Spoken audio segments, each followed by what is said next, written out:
Shalom, salam berkat dari kami untuk pendengar sekalian. Saat ini pendengar akan diberkati dengan program Hari Ini Harinya Tuhan bagian yang ke-8. Sebuah program rohani tentang doktrin Alkitab yang menolong kita untuk semakin tertanam dalam kebenaran firman dan bertumbuh dalam kemuliaan. Bersama hambanya, Pendeta Gilbert Lumendo, STH. Banyak orang merasa doktrin Alkitab sebagai sesuatu yang membingungkan. Tetapi tahukah saudara bahwa doktrin Alkitab intinya adalah memahami Alkitab dengan benar, dengan pemahaman yang sistematis, sehingga kita terus dapat tertanam di dalam kebenaran firman, sehingga kita terus bertumbuh di dalam kemuliaan Allah. Buka hati saudara sekalian untuk menerima berkat-berkat firman-Nya hari ini. Menghancurkan dan melemahkan menjadi budaya yang sedang berlangsung hari-hari ini. Jika ada orang sukses, jika ada orang maju, mulai ada orang-orang yang memfitnah, mulai ada orang-orang yang nusuk dari belakang, ingin lihat karirnya hancur, ingin melemahkan posisinya, ingin melemahkan kondisinya. Dan itu sebabnya dunia hari-hari ini menjadi dunia yang menakutkan. Tidak sedikit juga itu terjadi dalam dunia pelayanan. Ketika seorang maju, ketika seorang sukses, ketika seorang dipakai Tuhan, tidak sedikit orang yang senang mengungkap masa lalunya, mengungkap berbagai kekurangan-kekurangannya, atau bahkan tanpa dasar sama sekali bicara tentang hal-hal yang negatif yang tidak ada hubungannya sama sekali dengan dia. Hanya berusaha untuk memfitnah, menghina dan menjatuhkannya, sehingga menjatuhkan dan melemahkan, menghancurkan hari-hari ini telah menjadi budaya di dalam masyarakat. Saudaraku yang kasih dalam Tuhan, tetapi ingat, kita masih punya Tuhan. Ketika sudah ditekan dari berbagai pihak, ketika sudah dipojokkan dalam situasi tertentu yang sukar, ingatlah kita tetap punya Tuhan yang memberi kekuatan, penghiburan, dan memberikan mujizat tepat pada waktunya. Haleluya. Selamat datang dalam program kita hari ini, Harinya Tuhan. Sebuah program rohani yang membawa kita pada pemahaman tentang firman Tuhan, sehingga kita menjadikan firman Tuhan dasar keseharian hidup kita, untuk kita melangkah dalam ketenangan dan kepastian oleh karena kasih Tuhan. Haleluya. Dan dalam program ini kita bicara tentang membangun dan menghibur. Ketika dunia ini telah menjadi lembah yang menakutkan, di mana orang senang saling menginjak, orang senang saling menjatuhkan, orang senang saling menghancurkan. Tugas kita sebagai orang percaya bukan masuk dalam arus seperti itu, bukan juga menangisi situasi seperti itu, tapi tugas kita adalah berbuat sesuatu untuk situasi seperti itu. Jangan tangisi keadaan hidup ini dan berkata, aduh hidup kok keras begini ya, hidup kok susah begini ya. Tugas kita sebagai orang percaya justru sebaliknya. Tugas kita sebagai orang percaya justru berbuat sesuatu untuk keadaan seperti ini. Karena Yesus dengan tegas berkata, aku mengutus kamu seperti domba di tengah-tengah serigala. Yesus tidak mengutus kita seperti beruang di tengah-tengah serigala. Yesus tidak mengutus kita seperti singa ganas di tengah-tengah serigala. Tapi Yesus mengutus kita seperti anak domba di tengah serigala. Berarti Yesus mau ingatkan, ada masa yang sukar, ada situasi yang tidak menyenangkan, tapi kita tetap bertanggung jawab untuk mengabarkan Injil dan kasih Allah kepada dunia ini. Haleluya. Nah, saudaraku yang kasih dalam Tuhan, dalam program ini waktu kita membahas membangun dan menghibur, kita harus sama-sama pelajari dalam Kisah Rasul pasal 13. Kisah Rasul pasal 13, kita mau sama-sama lihat dari ayat yang ke-13 sampai ayatnya yang ke-25. Kisah Rasul pasal 13 ayat yang ke-13 sampai ayat yang ke-25. Demikian firman Tuhan. Lalu Paulus dan kawan-kawannya meninggalkan Pafos dan berlayar ke Perga di Pamfilia. Tetapi Yohanes meninggalkan mereka lalu kembali ke Yerusalem. Dari Perga mereka melanjutkan perjalanan mereka, lalu tiba di Antioquia di Pisidia pada hari Sabat. Mereka pergi ke rumah ibadat lalu duduk di situ. Setelah selesai pembacaan dari hukum Taurat dan kitab nabi-nabi, pejabat-pejabat rumah ibadat menyuruh bertanya kepada mereka, saudara-saudara, jikalau saudara-saudara ada pesan untuk membangun dan menghibur umat ini, silahkanlah. Maka bangkitlah Paulus, ia memberi isyarat dengan tangannya lalu berkata, hai orang-orang Israel dan kamu yang takut akan Allah, dengarkanlah. Nah, berarti dari sini kita bisa lihat bahwa dunia sedang haus dengan pembangunan dan hiburan. Itu sebabnya pejabat-pejabat rumah ibadat itu langsung bertanya, siapa saja yang ada pesan untuk membangun dan menghibur, silahkan.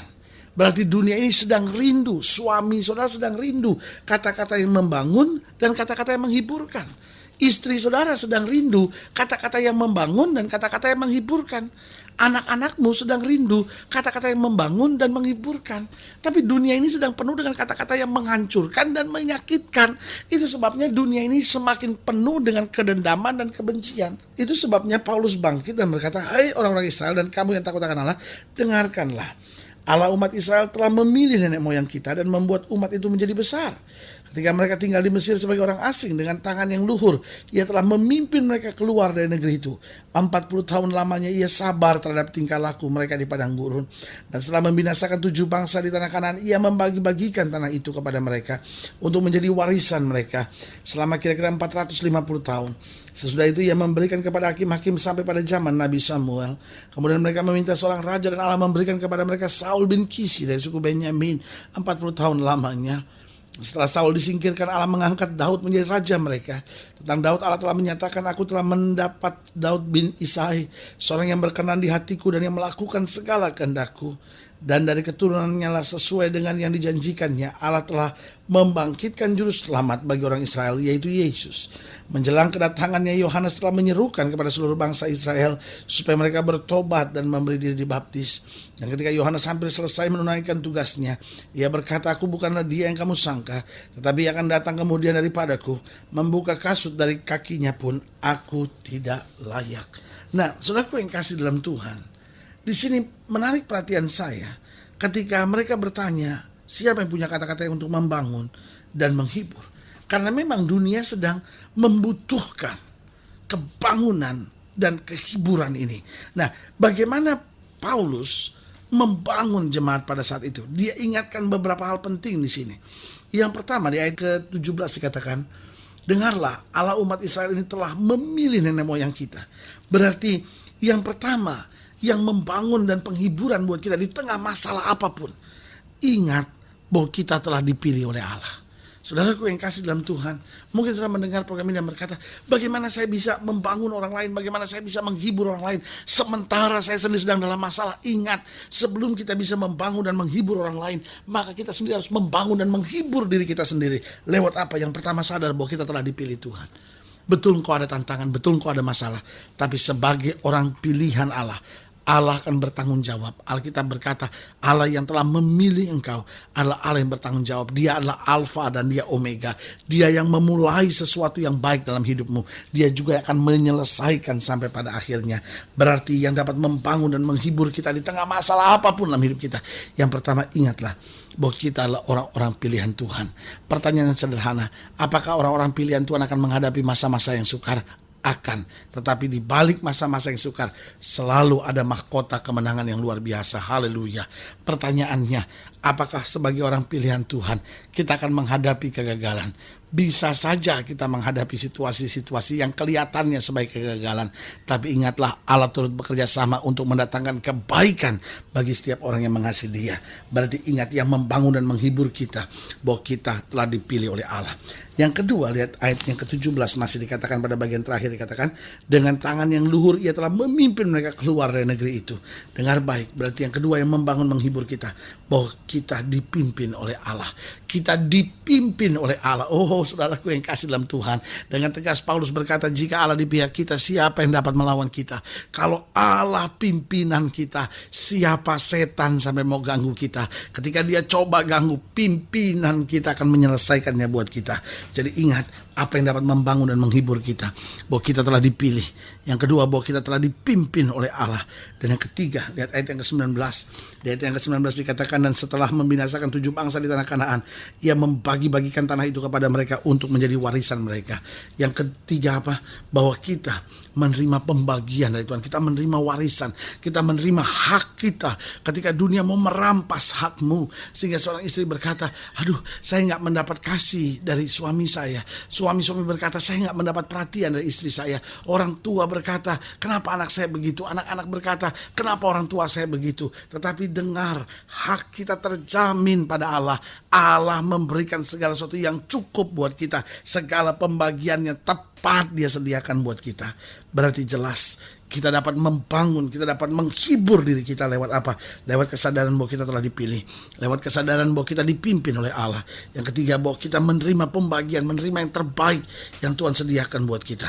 Dan yang keempat, ayat yang ke-23 dikatakan, dan dari keturunannya lah, sesuai dengan yang telah dijanjikannya, Allah telah membangkitkan juru selamat bagi orang Israel, yaitu Yesus. Berarti yang keempat, bahwa kita memiliki juru selamat. Apa artinya kita memiliki juru selamat? Artinya dalam segala perkara kita selamat.